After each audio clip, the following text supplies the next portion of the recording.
Olá, é uma alegria receber você por aqui. Seja muito bem-vindo ao canal da Comunidade Encontro. Se você está chegando agora e gostaria de saber mais sobre nós, passa lá no nosso canal do Instagram, @EncontroComunidade, ou no nosso site encontro.org.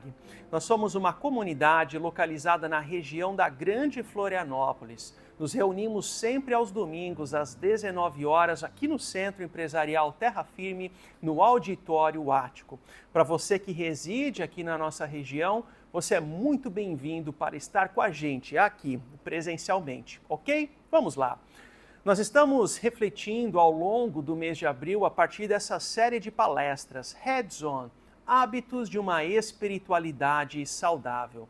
Para você que está chegando agora, para você que não esteve com a gente na semana passada ou não está familiarizado com a proposta, então, há uma série no Netflix chamada Como Viver até os 100, Os Segredos das Zonas Azuis, ou Blue Zones. As Blue Zones são regiões do mundo conhecidas pela longevidade das pessoas e pela alta qualidade de vida. E o documentário visita essas cidades espalhadas ao redor do mundo.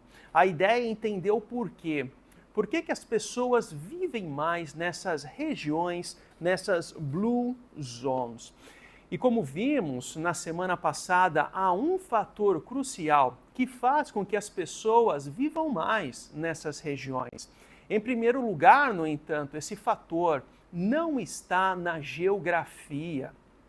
Estamos falando de lugares diferentes, cidades dispersas pelo mundo. Não existe um padrão geográfico, não existe um padrão climático. Também, em segundo lugar, de acordo com a série, o fato de as pessoas serem longevas também não é uma questão étnica. Não há um padrão genético. Logo, o que explica a longevidade das pessoas e a boa qualidade de vida nessas regiões estão nos hábitos. Os hábitos justificam essa longevidade. Agora, quais seriam esses hábitos? Então você assiste a série caso você queira viver até os 100 anos, ok? Enfim, o que isso tem a ver com a nossa realidade, com o encontro aqui hoje? Nós queremos aproveitar essa série como ponto de contato para falar de uma espiritualidade longeva, uma espiritualidade saudável.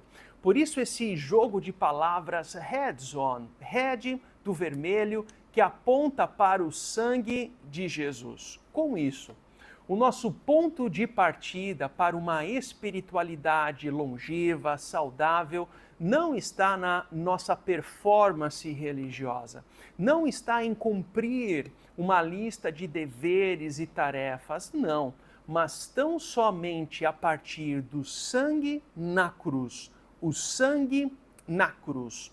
Como assim? O sangue, na teologia bíblica, representa a vida.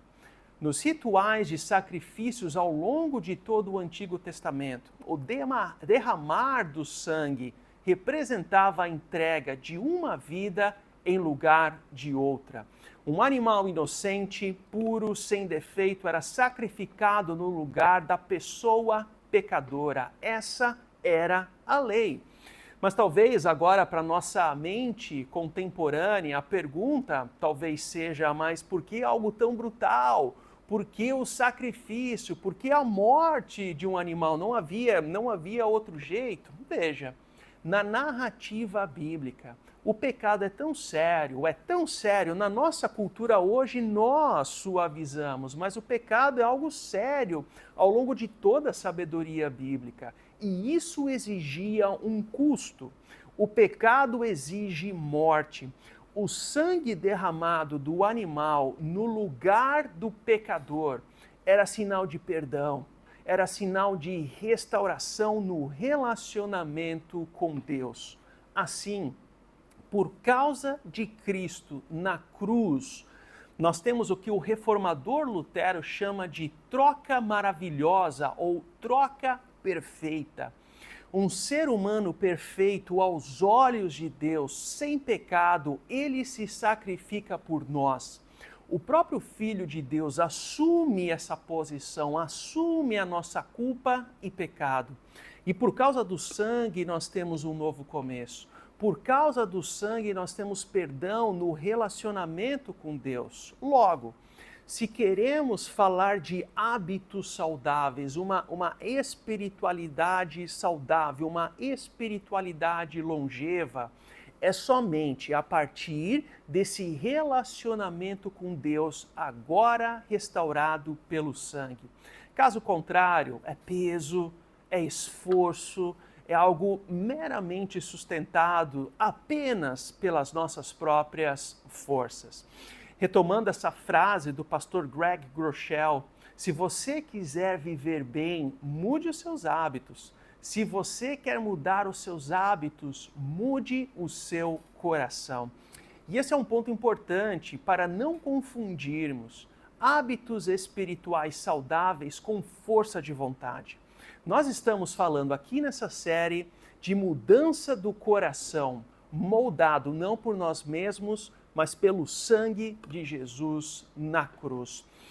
E hoje a nossa proposta é refletirmos a partir dessa temática, descanso em tempos inquietos. Descanso em tempos inquietos. Vamos direto para o texto bíblico de hoje. Jesus foi a uma cidade chamada Naim, e com ele iam os seus discípulos e uma grande multidão. Ao se aproximar da porta da cidade, estava saindo o enterro do filho único de uma viúva, e uma grande multidão da cidade estava com ela. Ao vê-la, o Senhor se compadeceu dela e disse: "Não chore."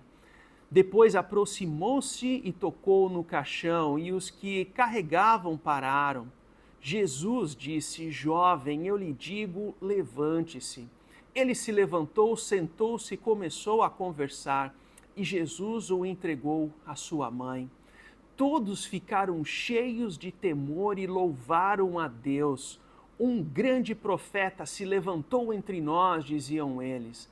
Deus interveio em favor do seu povo. E essas notícias sobre Jesus espalharam-se por toda a Judéia e regiões circunvizinhas. Pois bem, qual é o contexto aqui? Aqui nós temos uma personagem que conhecemos pouco. Nós não sabemos o nome dela, a sua história. É uma mulher desconhecida. Em segundo lugar, ela é alguém sozinha, solitária. Uma mulher que já havia perdido o marido e agora estava enterrando o seu único filho. E isso aqui é um ponto importante, pois, consequentemente, ela vive uma grande inquietação. Com a perda do marido e do filho, ela não apenas perde pessoas que ama, ela perdeu sustento, ela perdeu proteção, ela perdeu dignidade. Ser viúva e sozinha naquela época significava o ponto mais baixo da vulnerabilidade humana para uma mulher. Era uma dor completa, era uma perda total. Assim, o primeiro hábito que essa história nos ensina sobre uma espiritualidade saudável e longeva é: reconheça a sua vulnerabilidade. Reconheça a sua vulnerabilidade. Como assim? Perceba que o cenário aqui é de um enterro, de um sepultamento. Não havia glamour, não havia Instagram, TikTok rolando, não havia performance ou máscaras religiosas, não. Era vida nua e crua. A viúva, as pessoas, elas estavam ali em luto, elas estavam ali desoladas e sem respostas. Um jovem havia morrido. E essa história é o relato de uma mulher que não diz nenhuma palavra, não pede nada. Ela apenas está vivendo o seu luto, o seu choro e a sua inquietação. O que isso então significa para nós? Uma espiritualidade saudável reconhece os limites, reconhece a nossa vulnerabilidade, reconhece o nosso pecado, a nossa limitação. Nós não precisamos experimentar aqui o extremo de um luto para perceber como nós somos limitados. Alguns especialistas dizem que nós vivemos numa cultura marcada pelo excesso de positividade. Essa é a expressão, excesso de positividade. Como assim? É aquela mentalidade, aquela voz que diz pra gente, ó, você consegue tudo, você pode tudo, você pode chegar aonde você quiser. Deixa eu trazer um exemplo aqui, uma frase de Paulo Coelho. Quando você quer alguma coisa, todo o universo conspira para que você realize o seu desejo. Deixa eu ler novamente. Quando você quer alguma coisa, todo o universo conspira para que você realize o seu desejo. Olha só, esse autor não acredita em Deus, mas ele acredita, ele tem fé para acreditar num universo que realiza o meu desejo. Não é bonito? É maravilhoso ouvir isso. É maravilhoso crer nisto, basta desejar e tudo acontece. Nas finanças, no namoro, na estética e assim por diante. Só que tem um detalhe, a vida é muito mais complexa do que isso. A gente acha que consegue tudo, a gente acha que tem força para tudo, a gente acha. E o resultado disso, cansaço, esgotamento, dor. Mas como é bom saber que nessa história é Jesus quem se aproxima do povo.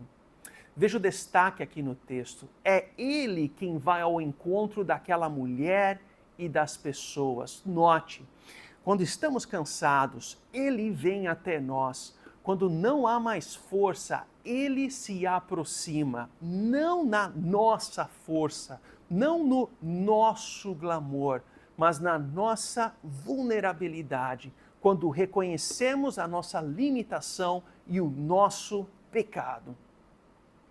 O segundo hábito que essa história nos ensina sobre uma espiritualidade saudável é permita o agir de Jesus na sua história. Perceba os verbos destacados aqui no texto. Jesus primeiramente vê a mulher, depois Jesus se compadece. O termo compadecer aqui significa literalmente entranhas. No pensamento hebreu, as entranhas são o centro das emoções. Ou seja, Jesus aqui sofre junto, Jesus está emocionalmente envolvido com aquela cena. Mas não apenas isso, Jesus fala para a mulher, não chore. Jesus toca no caixão. Jesus diz, jovem, levante-se. Olha a beleza aqui. O movimento central não está na mulher. O sujeito ativo aqui é Jesus, somente Jesus. Nós somos controladores, a gente quer resolver a nossa história, a gente quer antecipar cenários, mas essa mulher, sem força, inquieta, ela apenas observa o agir de Jesus. Trazendo isso agora para a nossa vida prática. Talvez essa história, o ressuscitar desse jovem, esse milagre, seja na verdade um paralelo para áreas da nossa vida que também precisam da nova vida em Jesus. Por exemplo, Senhor, ressuscita o meu casamento, traz de volta a vida de outrora. Senhor, ressuscita a minha fé, a minha confiança em Ti.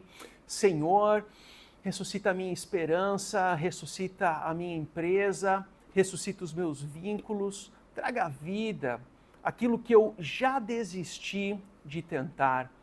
Uma espiritualidade saudável passa por esses dois hábitos. O reconhecimento da nossa vulnerabilidade, do nosso pecado, das nossas limitações, mas em segundo lugar, permitir o agir de Deus em Jesus nas nossas vidas e história. A pergunta de milhões aqui é como crescer nessa percepção do agir de Deus em nós? Como desenvolver essa clareza, essa maturidade? E para mim, esse texto aqui ele traz uma dica que é muito valiosa. Viva isso em comunidade. Vida em comunidade. Veja que interessante o que está acontecendo aqui, e aqui é o meu ponto. A multidão na história, as pessoas que estavam ali acompanhando aquela mulher, elas acompanharam essa mulher tanto no luto da perda, quanto na alegria da nova vida do menino. Nos dois cenários, luto e alegria. Eles choram, mas eles também celebram. Olha que beleza! Quando vivemos sozinhos, isolados, nós perdemos isso. Pessoas que choram quando nós choramos, pessoas que se alegram quando nós nos alegramos. Não. Crescer na espiritualidade em Deus não é ouvir um pregador diferente a cada dia no YouTube. Não é ouvir 4 horas de podcast sobre espiritualidade. Não é frequentar uma igreja de manhã, outra à noite e uma na quarta. Não é a quantidade de informação que vai mudar a sua vida, mas a qualidade e o foco do tempo que você dedica. No livro A Celebração da Disciplina de Richard Foster, ele fala sobre 3 grandes grupos de disciplinas espirituais. Algo bem prático, saudável. Eu recomendo o livro. Primeiro, as disciplinas interiores.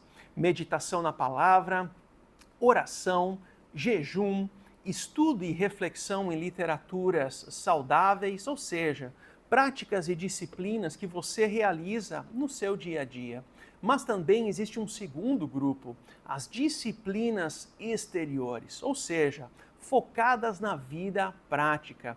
A simplicidade, a solitude, ou seja, saber desligar a notificação, submissão a Deus, tirar a mão do controle e descansar nele, o serviço, que é o foco no outro, enfim.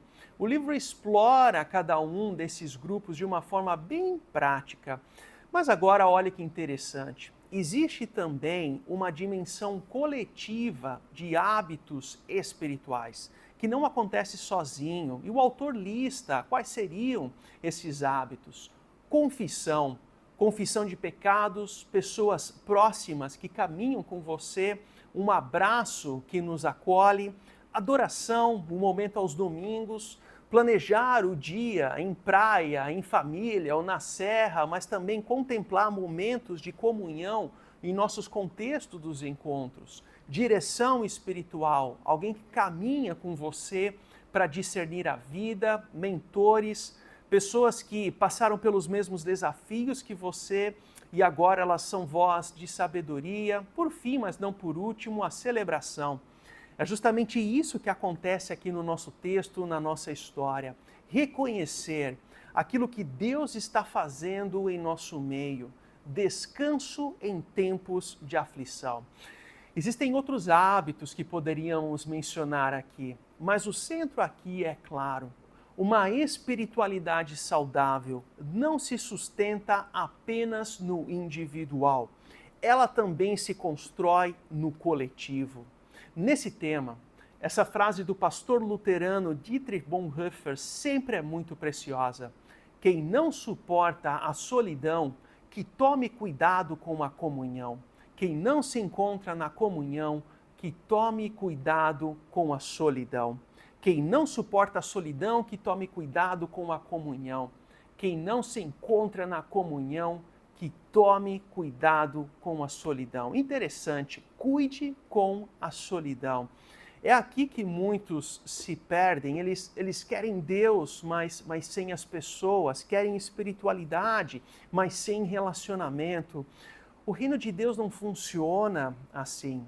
O mesmo sangue que nos salva individualmente, nos insere em um corpo. A mesma cruz que nos alcança individualmente, nos conecta a outros.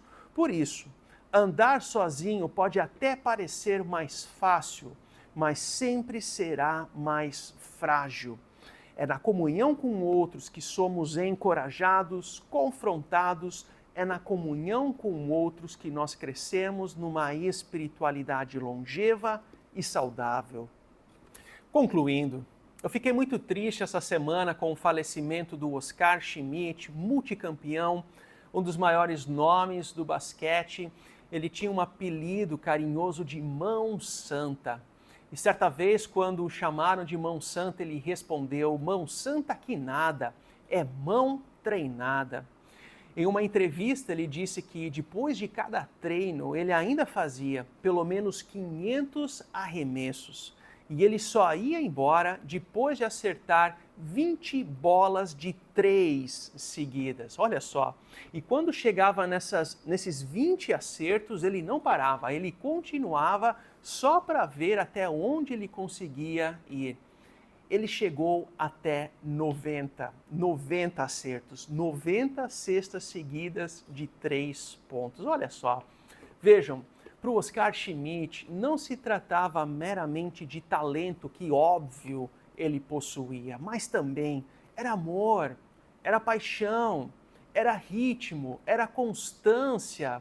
O apóstolo Paulo faz esse paralelo de um atleta com a vida espiritual. Nós não vamos focar aqui nesse momento, mas o ponto central é a diferença entre quem apenas admira Jesus e com quem se parece realmente com ele é o ritmo do treino espiritual.